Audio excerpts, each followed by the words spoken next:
Greetings everyone. Continuing to the income from house property and the different situations, we have already discussed two situations. That is the first one when the house is self-occupied either partially or fully, and second situation when the house is self-occupied for part of the year and it is let out for the part of the year, and what are its treatment and how we compute that.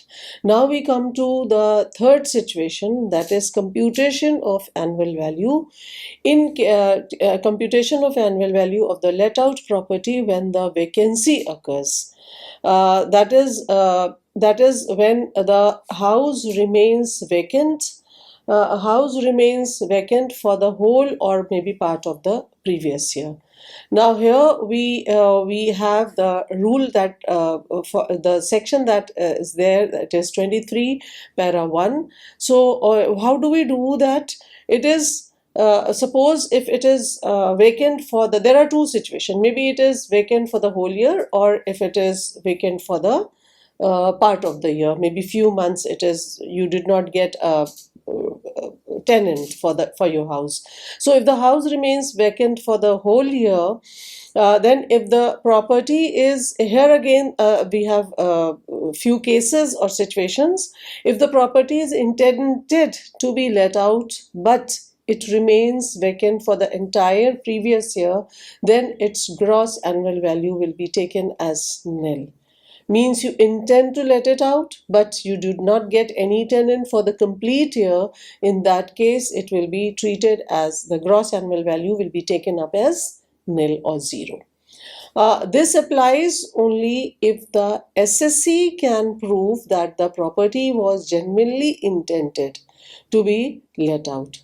And here in this case, it is, we compare obviously the all the data that we have already discussed, and whatever, if the actual rent is higher than the expected, case one is if the actual rent we this is first one.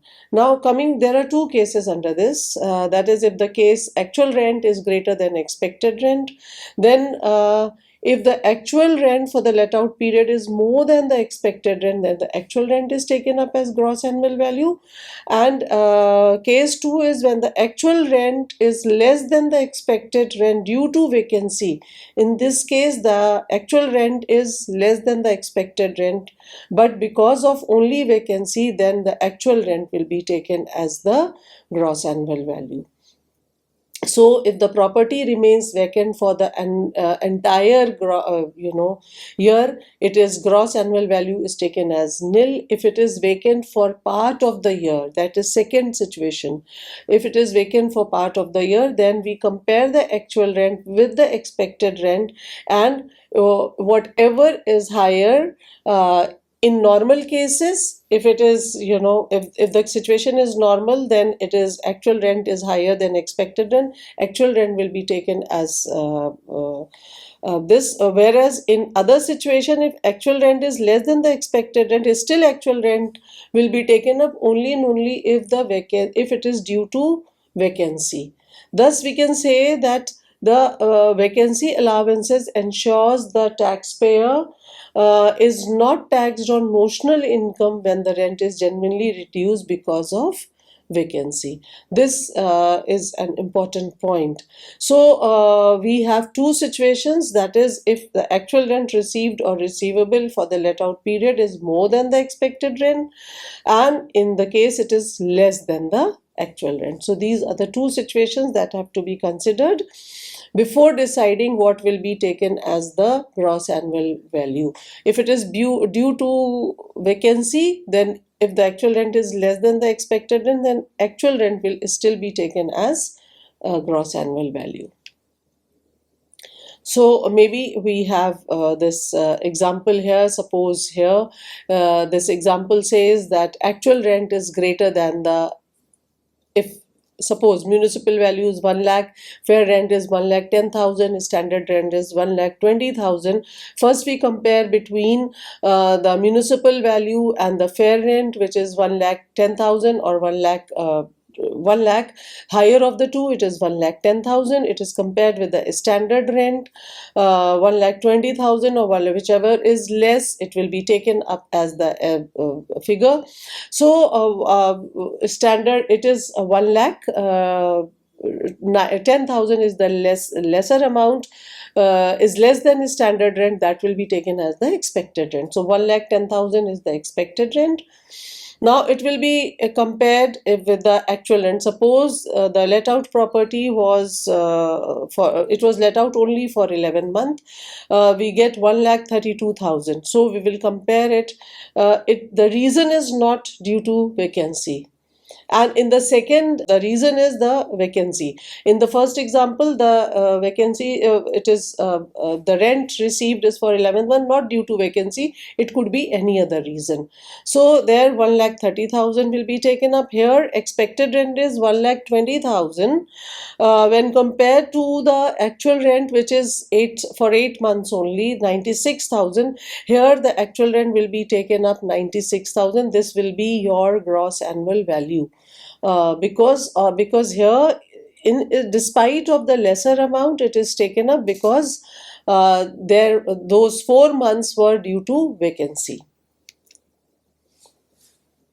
Coming to the fourth situation, the computation of annual value in case of let out house where no vacancy but there is an unrealized rent. That means that the house did not remain vacant. It was let out, tenant was there, but there was some part of the amount or rent was not received. It was not realized. So what is the treatment here? The first step, we will decide the gross annual value in a normal course as we did. That is, and then we compute it. Gross annual value will be computed in, for example, as we did as per section 23 para 1 subpara A and B, that is higher of the expected rent or the actual rent. That has to be considered. So expected rent will be based upon the municipal value and fair rent and standard rent as per the Rent Control Act. And the second figure that will be considered will be the actual rent which is received or receivable before adjusting for the unrealized rent. Whatever, before making any adjustment for unrealized rent. Then second step, from this gross annual value, we will deduct the municipal taxes which are actually paid by the owner to local authority, that is not just accrued. Must be paid during the year by the owner and by the owner only, and if it is paid by the tenant, then no deductions are allowed here. And unrealized rent, provided the conditions under Rule 4 of the Income Tax Act 1962, Income Tax Rules 1962 are satisfied, that is, the tenancy has to be bona fide, defaulting tenant has vacated to, or steps have been taken to compel him to vacate, because if he is not paying rent, he is not supposed to stay back there. Then tenant is not in occupation of any other property of the SSE. SSE has taken all reasonable step in order to institute legal proceedings for recovery of rent. So only if these conditions are fulfilled, then only then the unrealized rent is allowed as a deduction from the actual rent received or receivable. Now, once still we have computed this, we have made the adjustment of the unrealized rents. Then third step is we compute the net annual value. That is, after deducting the municipal taxes from the unrealized rent from the gross annual value, we get the income from house property. We arrive at the income from house property. Now here you just see on the slides we have section 23 and 24, which was substituted by the Finance Act 2001 with effect from the assessment year 2002-3, to simplify the computation of income from house property.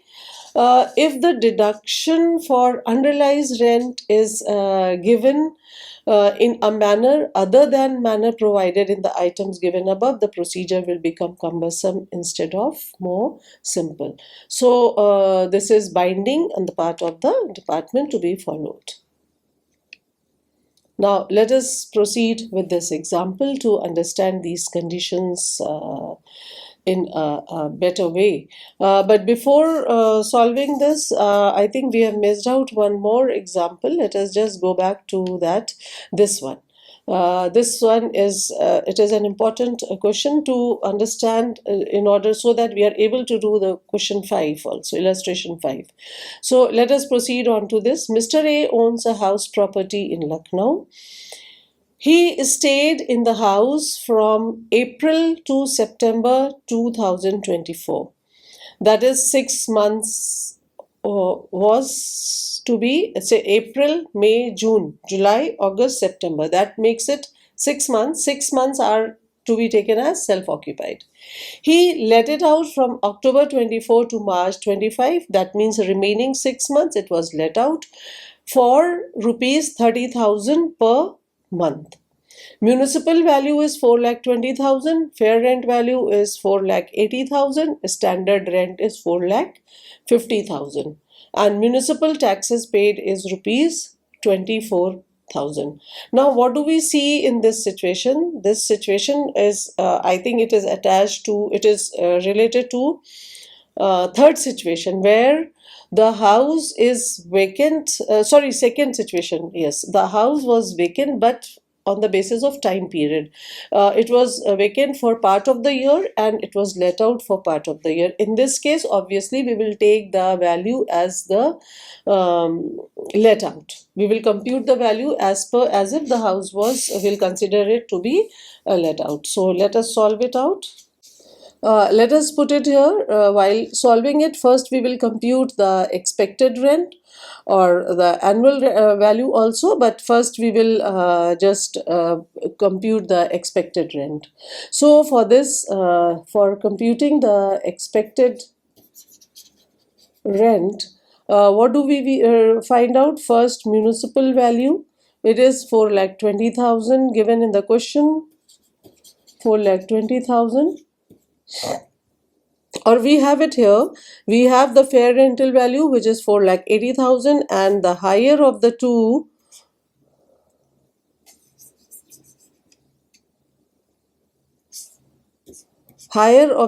will be taken as will be picked up. So 4,80,000 will be picked up to be compared with the standard rent in order to get the expected rent.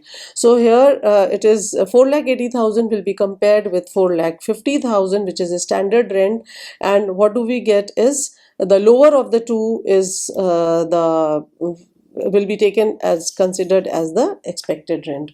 So we get, I think we can straight away write here that expected rent is equal to 4,50,000. Expected rent is 4,50,000 for the whole year. This data is calculated for to be considered for the whole year. Now, actual rent received. Actual rent was received just for 6 months. So actual rent was 6 months and it was 30,000 per month. So 30,000 into 6, which makes it 1,80,000. 1,80,000. Now expected rent will be compared to get the obviously this figure. We have to compare 4 lakh, that is expected rent 4,50,000. Maybe we can say versus 1,80,000. 4,50,000 compared to 1,80,000. Since the property was let out only for 6 months, the expected rent will also be taken up proportionately. So instead of comparing this amount with 4,50,000, we will reduce this to also for 6 months, because this was for 12 months, making it half, which makes it 2,25,000.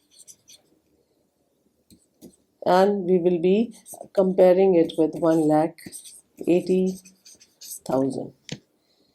1,80,000. So whichever is higher will be taken as the GAV. So our GAV will be the higher part.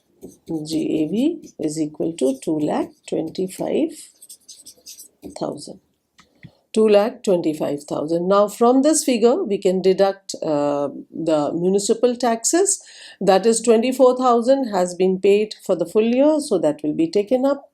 Less municipal taxes, which is 40,000, I think. No, sorry, 24,000. Municipal taxes 24,000 from 2,25,000. So the figure that we get is 2,01,000. 2,01,000. So we can say, conclude here that hence, though the house was self-occupied for 6 months, it will be treated as the let out property, and this is how we solve out the situation if it is let out for part of the month, part of the year.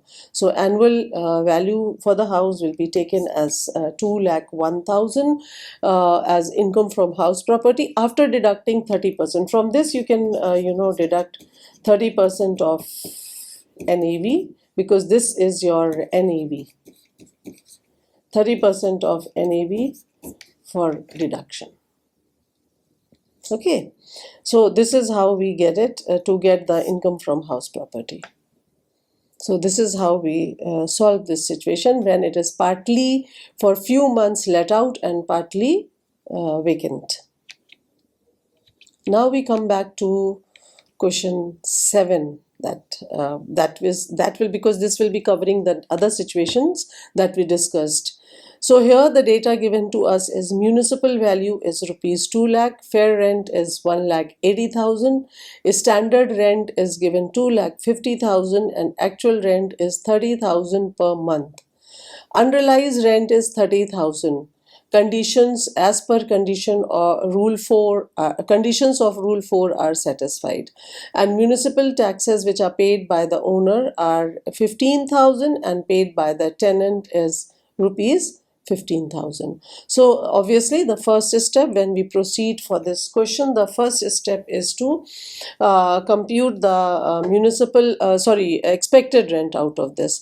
So you have before you the on the basis of this comparison we get the expected rent. How do we compute municipal value? Or it is before you the higher of the two, any municipal value and fair rental. So 2 lakh is the bigger amount. It will be compared with the standard rent in order to get the expected rent. So the lower of this will be taken up, 2,50,000 versus 2 lakh versus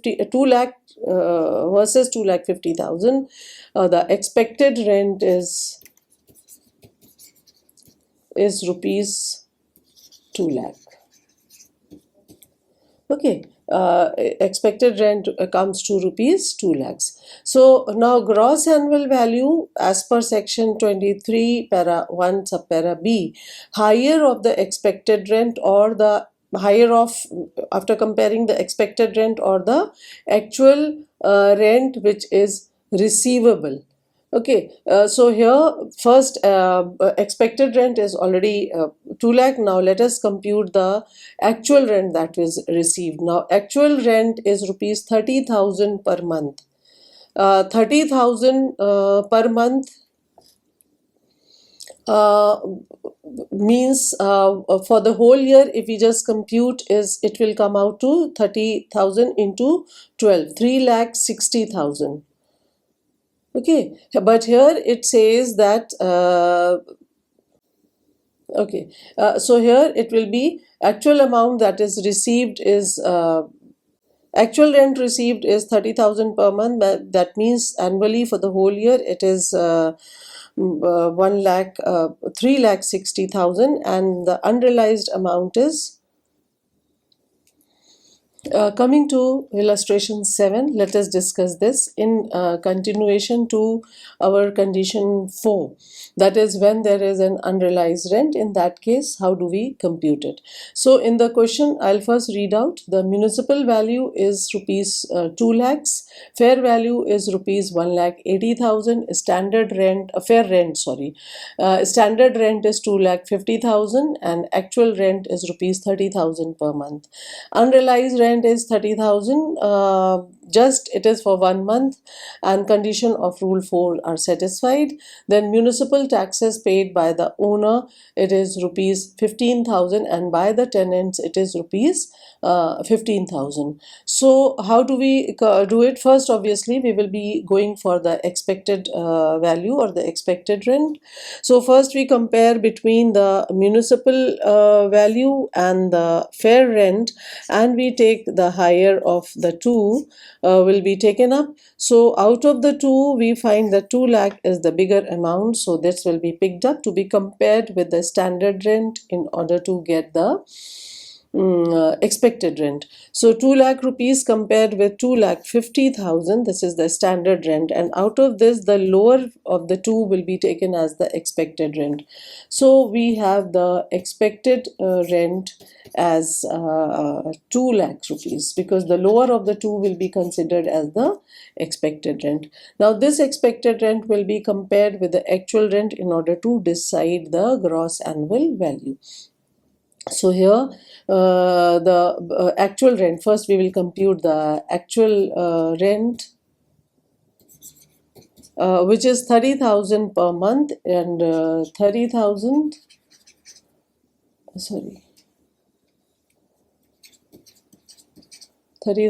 into for 12, it is supposed to be 3,60,000.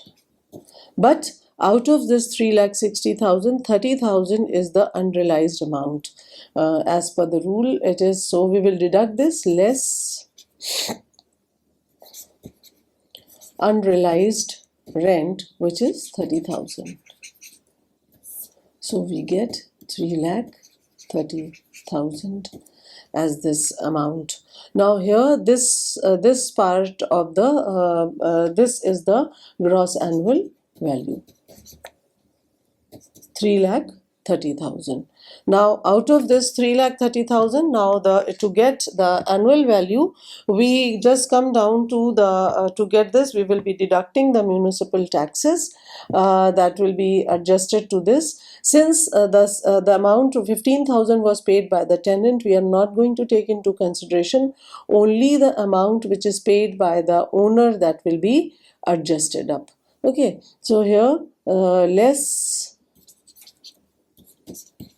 the taxes, which is 15,000 paid by the owner. So after deducting, we get 3,15,000 as your net annual value. And from this, we will be deducting the 30% of SD, a standard deduction, that is 30% of NAV. So after making that adjustment, we get the deduction, that is we get. So if we just compute that, we work it out, it is 3,15,000, 30%,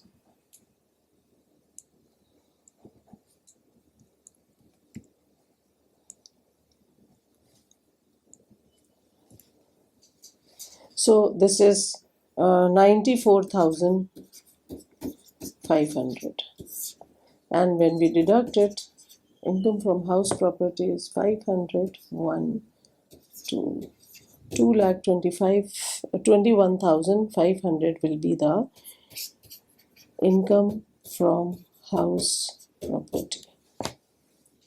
So this is how we solve or consider the unrealized rent, make adjustment accordingly. So that is all for this session. Thank you.